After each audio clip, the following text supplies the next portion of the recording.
Nearly 2 decades in the sports broadcast game, and what a ride it's been. Interviews with the 42nd President Bill Clinton, to Lakers legends Kobe Bryant, and the NBA's all-time leading scorer Kareem Abdul-Jabbar, to name a few. I've been blessed to cover and tell some amazing stories, but there were so many more I didn't get to tell. Well, the first year, it may have been cold outside, but inside on the court, you stayed hot, averaging 19 and a half points your rookie season. You followed that up by averaging 25.6 points per game in your second year. How did you make the transition to the league look so seamless?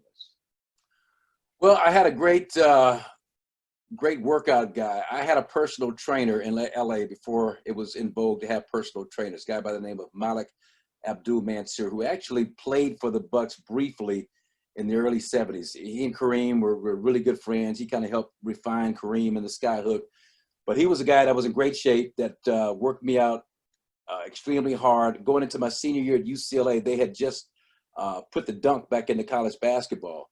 And so his whole thing was like, look, man, people ain't seen the dunk for 10 years. They took it out in 1967 when Kareem was going into his sophomore year. You got to dunk everything. So all that summer, we worked on dunking. My senior year, I think the Louisville Cardinals with Darrell Griffin and Wesley Cox and that crew, they had 60 dunks as a team. I had like 63 by myself. Won the John Wooden Award. So we worked out that whole summer going into my rookie year as an NBA player. And he just got me ready, got me in great shape. And the NBA actually was easier for me just in terms of the style of play. Now, you mentioned me averaging almost 26 points a game my second year. What happened after that second year? If you look at my stats, there's a drop off from 26 to 21.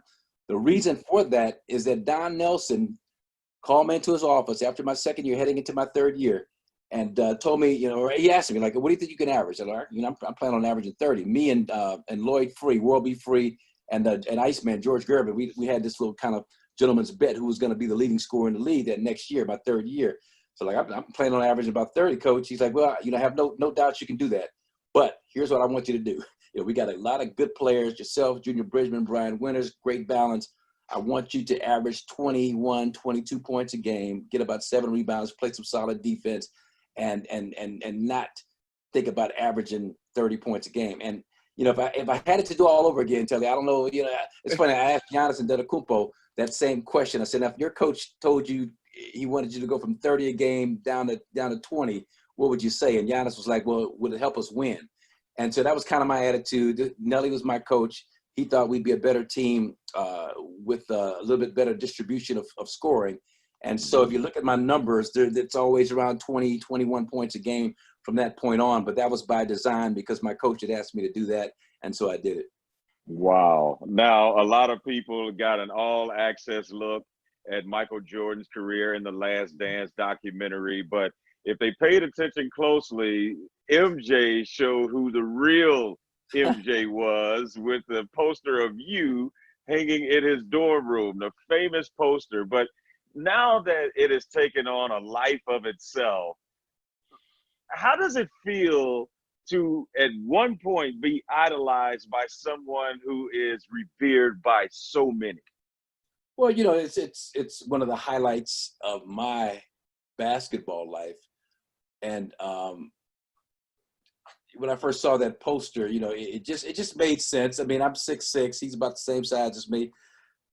I grew up idolizing Dr. J. Julius Erving was my guy. We're around the same size. I wish I had his hands, but I don't. But he was a guy that I wanted to be like, and so it was kind of natural for guys that size. It was Dr. J. It was Elgin Baylor before that. Another guy, 6'5", great inside player, rebounder, great body control.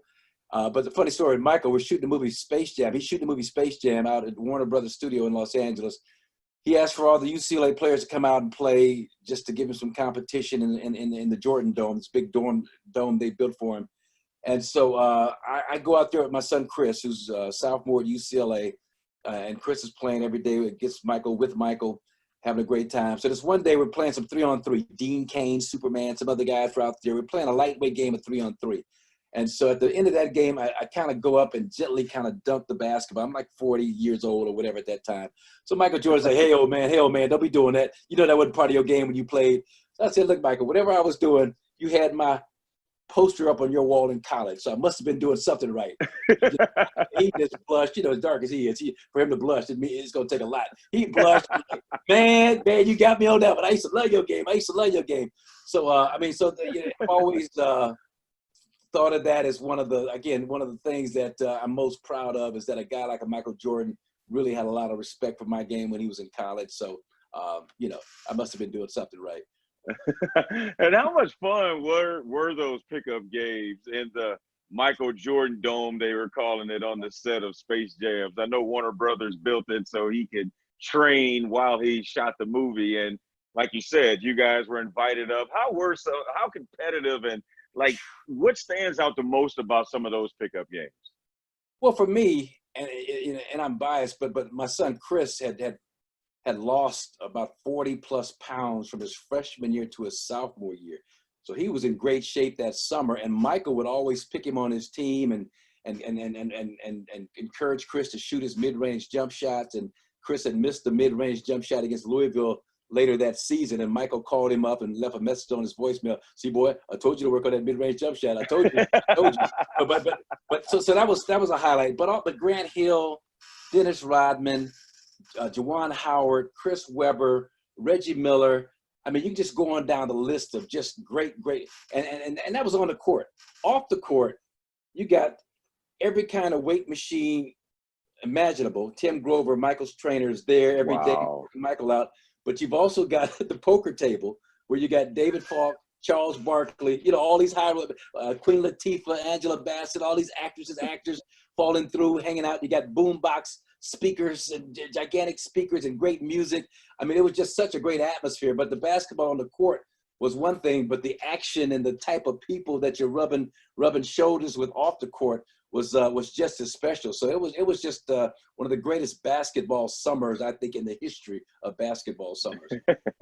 Wow. And you ended up getting a small non-speaking role in Space Jams, but I mean, the acting profession is not too far of a stretch. You majoring in theater arts at UCLA, went on to be in White Men Can't Jump and Blue Chips, and making that transition from playing to acting. Who did you look up to that had made that transition before you, that you kind of wanted to pattern your second career, I guess you could say? Well, there's a couple of guys, but before I get into that, Space Jam. So a good friend of mine, Nigel Miguel, who played at UCLA, great actor, but he's also the ambassador for entertainment and film for Belize. He's from Belize. And so Nigel was the guy that was responsible for hiring all of the ball players for Space Jam. So initially I was going to play one of the monsters, one of those monsters that Michael plays again. And so in order to play that character, you had to do it in front of a green screen and this skin tight green acrylic suit and go through the movement and emotion. So they brought the suit to my dressing room, and the money was good. It was like $2,000 a day or something like that. Money was good, but I put on that skin tight acrylic suit, and man, every bulge, every fat globulo that I had was just even more pronounced. So I told Nigel, man, I was like, look, and the guys I was working with, these are all young studs, 25, 26. And Nigel was kind of throwing me a bone at that time. But I told Nigel, man, I can't do this, man. He's like, why not? I was like, man, I just can't go out here. I can't go out here like this, man. I understand, MJ. That's okay. I'll get somebody else to do it. I'll find something else for you to do. And that's when he threw me into another scene. But wow. The guys that I admired the most that made that transition, Jim Brown naturally comes to mind. The Dirty Dozen and all these, and the movies he made with Raquel Welch back in the day. He was kind of the main guy. He quit the NFL at 29 years old, I believe. I think Art Modell told him you can either be an actor or a football player. And he's like, hey, I'll be an actor later for football. Yeah. But also the main guy is Bernie Casey, the Trouble Man, the Assassin. He did a few movies back in those days. Bernie Casey was always a guy. Cornbread Earl and Me. He was in that movie. I also had a small role in that film back in 1974. But Bernie Casey was the one guy that to me really looked like he studied the craft, took acting seriously, and was so good at making a character come alive. And he became a good friend of mine. We worked out together at the same health club and knew each other and hung out at the same clubs and all of that later on in life. But he was a guy that was a big inspiration because, you know, he always told me that you've got to study this thing. It's not, you know, you can either come into it and be cavalier about it and just think you're going to hit the ground running, or you could take some classes and study and really develop yourself as an actor. And that's one of the pieces of advice that I took to heart and was able to do a few things in the acting world. So I know I have to ask you this because I know for everyone else in my age group that can recite every line from White Men Can't Jump was the, no, this ain't Raymond. Was that ad-libbed or was that part of the script? Well, the actual Mike Tyson type, you know, high-pitched voice was just straight ad-lib, something that I came up with at the last minute to kind of just throw him a little bit. Yeah, we'll get the character a little more flavor, and it just seemed like it could be funny, you know, doing it that way. Yeah. And but when I did the audition for White Men Can't Jump, I did it with Wesley Snipes, and so the scene where I had to pull a razor out on him, we're doing the scene, and I'd actually gotten a real razor from my dad, who was a barber for years, professional barber. I got one of his straight razors. So the scene comes up, and I'd seen a movie, I forget the name of it, but this black guy, he broke this razor out so sweet the way he did it. So I practiced, and so when that part of the audition came up for Ron Shelton, the director, I broke out the razor, I opened it up with one hand real cool, like I saw the guy do in a movie. I chased Wesley Snipes around the room that we're auditioning in. So they were like, that's great, you know, you got the part. But when we shoot this, leave that freaking real razor home. We got prop razors and stuff. You're gonna hurt somebody. Okay, yeah, my bad. But it was great. I had a good time. Wesley and Woody Harrelson, two great guys to work with, and that was another highlight in terms of an acting role. So which one you have more fun doing? White Men Can't Jump with Wesley Snipes and Woody Harrelson, or Blue Chips where you had Shaq and Penny and Bob Knight and Nick Nolte and all these names all on one set? Larry Bird was in the movie. I know. I mean, it's probably Blue Chips, just because we went to Frankfort, Indiana, and we were holed up there for about 3 weeks. We shot the basketball scenes at a high school that was a 10,000 seat high school arena. And so Nick Nolte was just great to work with. Shaq was young and just, you know, he'd come in and do the break dance moves and wind up spinning on his head and all that kind of stuff. You know, Penny was just kind of coming into the league, and another young, impressionable young man. I mean, the talent that we were able to watch, Bobby Hurley and Chris Mills and Rick Fox. I'm just thinking of names off the top of my head. Calvert Cheney, you know. I mean, Calvert Cheney, yeah. You know, and Bobby Knight was a character. Bobby Knight, I mean, he gave that production so much trouble. There was the scene where Shaq is going to go for the lob to win the game. We play this game against the Indiana Hoosiers, Bobby Knight's team, with Bobby Hurley and Eric Anderson, a bunch of guys, Calvert Cheney. And so they let all the fans in from the town free. So we got 10,000 people there. So what they decided to do is just play the game. We're not going to stage this. We're going to play the game, and then we'll set up that final play at the end. As it turned out, that game wound up being 90-90 as a regular game. Perfect scenario. So we called timeout. We're going to set up the lob, back screen for Shaq, go for the lob, win the game on a dunk. We go out to run the play. Okay, action. Bobby Knight has his players grab Shaq so he can't go for the lob. And so he just messes up the whole scene. And so Billy Freakin, the director, comes out. What's going on? What happened? So Bobby Knight comes up to Billy Freakin. It's like, you know, you guys have been screwing with me this whole film. Now I get a chance to screw with you. Run the scene again. I'll let you I'll let you make your movie now. It's just typical Bobby Knight, man. And another time, I think Dick Vitale came up to him in the wardrobe room. I didn't see this. I heard about this, and gave him a bear hug from behind. Hey, Bobby, good to see you. And Bobby turned around and pushed Dick. Dick like falls into like a whole rack of clothes on the wardrobe rack and a clothes hamper, you know, and has to dig himself out of there. It's like, come on. And Bobby's like, I get so tired of you messing with me during the season. I don't have to mess. And Bobby was just in rare Bobby Knight form, and but it was fun. It was actually fun watching him in his full Bobby Knight and just do his thing. But that whole production, Nick Nolte was he taught me a lot about acting in terms of preparation. He spent months with Bobby Knight at practice, watching films, voluminous notes. In his trailer, he had notes posted up everywhere, just to remind him kind of what the actual coach had to go through to get into that mindset. So, I mean, it was just a great experience all the way around. Now, out of all your accomplishments in cinema and on the basketball court, including getting your number 54 jersey retired at UCLA, where does getting your Bucks number 8 jersey rank amongst the most things that are, the most precious accomplishments? And when that jersey retirement happened in 2019, it seemed like it struck a different chord with you. What was different about that one, or why is that so special to you? Well, it was a long time coming, number one. But, I was one of the guys as a Buck. I had my, professional career in Milwaukee, but, I wanted to be an actor in broadcasting. So I would leave Milwaukee the day after the season was over, would spend very little time back there in the off season while other guys, Junior Bridgman, other guys were doing camps and being a part of the community. So I wasn't that guy back in those days. And so for me, it's funny, my wife and I, in my den, I've got my UCLA 54 jersey hanging up on the wall right above my computer here. That was done February 1st, 1996. I'm reading it right now. We were trying to determine whether or not we could fit the number 8 Milwaukee Bucks jersey next to it. And so I told her yesterday, as a matter of fact, I was like, look, just take the UCLA jersey down, put the Buck jersey up.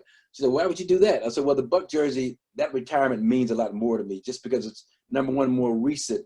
But at this stage of the game, being, in my mid-60s right now, have played in Milwaukee for 30 plus years, to have that kind of recognition. And here's the thing, man. When I first came back to work for the Bucks 5 years ago, I went back there with the attitude that I was going to not make up for what I didn't do when I was there as a player, but to try and kind of make a living amends to that city by getting myself involved in the underserved areas of Milwaukee. So I've been involved in the Running Rebels and their program, their travel basketball program, raising funds, emceed their banquet earlier last year.